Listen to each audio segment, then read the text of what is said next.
Sebelum Belanda berhasil menjajah seluruh daerah dan kerajaan kecil yang sekarang menjadi daerah Republik Indonesia,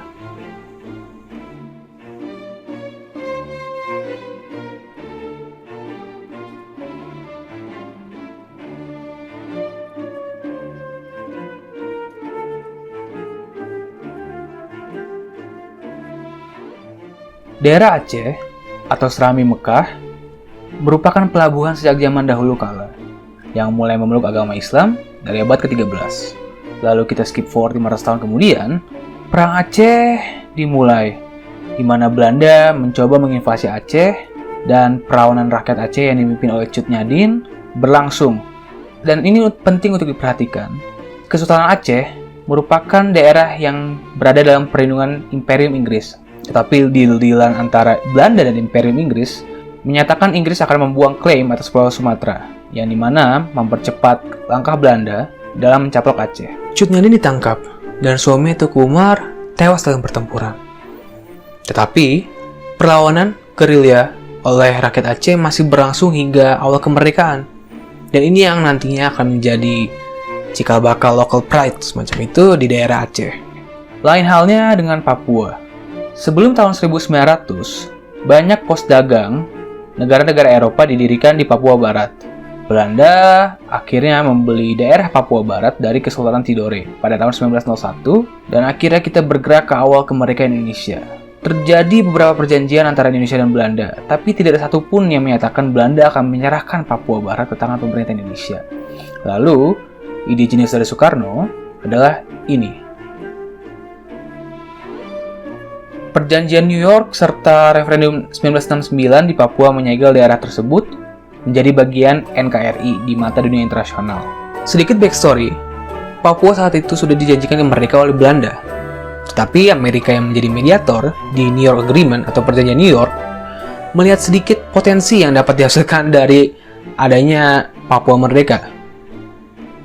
Nah, oleh karena itu, Amerika yang juga nggak mau Indonesia menjadi blok Soviet mencoba menyimbangkan keadaan dengan membiarkan adanya semacam perjanjian yang memasukkan Papua ke dalam Indonesia.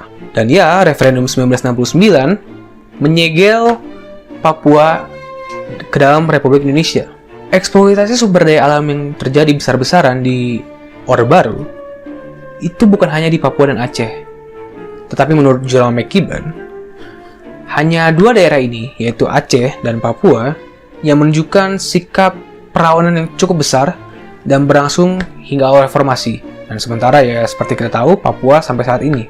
Satu raja jatuh dan yang lain naik, Orde Baru akhirnya memulai eksploitasi besar-besaran akan emas tambang yang berada di Papua dan minyak dan gas bumi di Provinsi Nanggroe Aceh Darussalam yang terus-menerus menyebabkan api pemberontakan berkobar oleh Gerakan Aceh Merdeka atau disingkat GAM. Pada tahun 1971, pemberontakan oleh GAM yang dimulai tahun 1971 berlangsung hingga awal reformasi, di mana mulai berhenti sejak adanya Perjanjian Helsinki. Tetapi para petinggi ex-GAM mendirikan Partai Aceh yang mempunyai basis massa yang cukup besar dan pengaruh yang kuat di dalam lingkungan kehidupan sehari-hari Provinsi Nanggroe Aceh Darussalam. Dan di daerah Papua oleh OPM atau Organisasi Papua Merdeka hingga detik ini. Beda hal dengan Papua. Masyarakat asli Papua kebanyakan berasal dari ras melanosoid yang cukup kontras dan bisa dikatakan berbeda secara warna kulit dibandingkan dengan masyarakat Indonesia yang berada di barat, di mana berasal dari ras Mongoloid. Dan ini yang menjadi bahan bakar perlawanan oleh OPM dan sejenisnya di daerah Papua sana, selain hanya isu eksploitasi sumber daya alam. Dua gerakan di daerah ini ingin pemerintahan sendiri dari Republik Indonesia. Lalu, apa yang salah dengan referendum di dua daerah ini, Aceh dan Papua?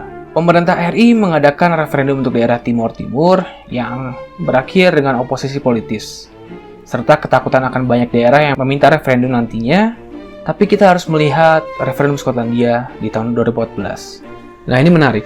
Skotlandia merupakan negara merdeka sampai tahun 1707 dari abad pertengahan, di mana Parlemen Skotlandia dan Inggris bersatu dan membuat semacam deal atau yang disebut Act of Union yang menyatakan bahwa parlemen mereka sekarang bersatu dan menjadi negara baru, yaitu negara Britania Raya.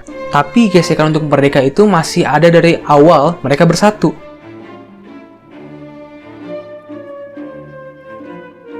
Ini bukan cuma sekali mereka minta referendum.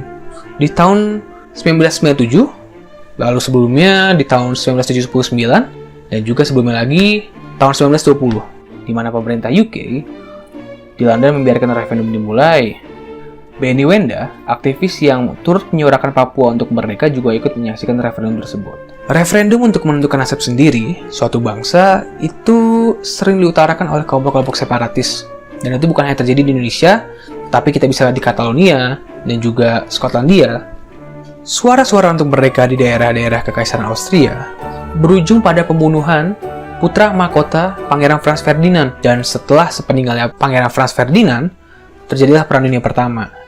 Dan ini juga jadi salah satu penyebab Perang Dunia Pertama. Setelah Perang Dunia selesai, negara itu terpecah menjadi beberapa bagian, dan negara-negara ini merdeka. Tetapi yang menarik untuk diperhatikan, bukan hanya karena dibagi-bagi oleh sekutu yang terdiri dari Amerika, Inggris, Prancis, tetapi juga karena kemauan rakyatnya itu sendiri. Ini bukan hanya karena terjadi perang dan mereka minta merdeka, tidak. Tetapi puluhan tahun sebelum Perang Dunia Pertama terjadi, sudah ada suara-suara untuk memerdekakan daerah-daerah yang menjadi negara Kekaisaran Austria. Nah, pertanyaannya nih, apakah suatu saat elit politik di Jakarta dapat melirik langkah yang dilakukan pemerintah Inggris tersebut? Hanya Tuhan yang tahu.